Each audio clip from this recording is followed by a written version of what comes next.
నమస్తే అన్న, అందరికీ నమస్కారం. కువైట్ లో రాబోయే రోజుల్లో ఎండాకాలం వస్తూ ఉన్న విషయం అందరికీ తెలిసిందే. అలాగే ఒక వేసవి కాలంలో ఎండ వేడి ఎలా ఉంటుందని చెప్పేసి కువైట్ లో ఉన్న మన భారతీయులందరికీ తెలిసిన విషయమే. 50 డిగ్రీల సెల్సియస్ కంటే ఎక్కువ నమోదవుతాయి. ఒకానొక సందర్భంలో అలాగే మనం వేసవి కాలంలో చూసుకుంటే 60 డిగ్రీలు నమోదైన సందర్భాలు కూడా ఉన్నాయి. అలాగే కువైట్ ఆర్థిక వ్యవస్థ చూసుకుంటే చమురు పైన ఆధారపడి ఉంటుంది. ప్రపంచంలోనే తలసరి కార్బన్ ఉద్గారాల విడుదలలో కువైట్ 2వ అతిపెద్ద దేశం. ఇక ఆ దేశ ఎగుమతుల్లో దాదాపు 90% హైడ్రోకార్బన్లే. ఆ దేశంలో దశాబ్దాలుగా వాతావరణ వార్తలు అందిస్తూ ఉన్న వాతావరణ శాస్త్రవేత్త ఈసా రంజాన్ గారు గురించి అందరికీ తెలిసిన విషయమే. ఆయన ఇటీవలి సందర్భాలలో పరిస్థితి చాలా మారిపోయిందని చెబుతూ ఉన్నారు. కువైట్ అంతకంతకు మరింత ఎడారిగా మారుతుందని చెప్పేసి నీడ లేకపోవడంతో కువైట్ దేశం విపరీతంగా వేడెక్కే విషవలయంలోకి వెళ్లిపోతూ ఉందని చెప్పేసి ఆయన వెల్లడించారు.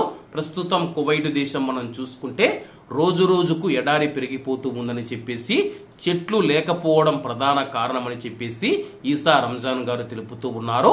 మనుషులు ఉండేదానికి వీలు లేకుండా కువైట్ భూమి వేడెక్కిపోతూ ఉందని చెప్పేసి ముఖ్యంగా వేసవి కాలంలో విపరీతమైన ఎండల కారణంగా ప్రజలు తీవ్రమైన ఇబ్బందులు ఎదుర్కొంటూ ఉన్నారని చెప్పి ఆయన వెల్లడించారు.